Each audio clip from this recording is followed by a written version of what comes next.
ভাই বোনেদের সঙ্গে আমাকেও চেপে চুপে শোয়ানো হতো, কিন্তু ছোট থেকেই ঘুমের সঙ্গে আমার ভাব ভালোবাসাটা একটু কমই। তাই সবার ঘুমিয়ে পড়লে পা টিপে টিপে উঠে আমি টেনে নিতাম কমিক্স।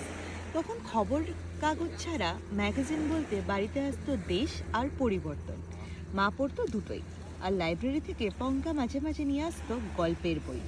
বাবা আমার জন্য কিনে আনতো কমিক্স, বাটুল হাদা বোদা থেকে নন্টে ফন্টে।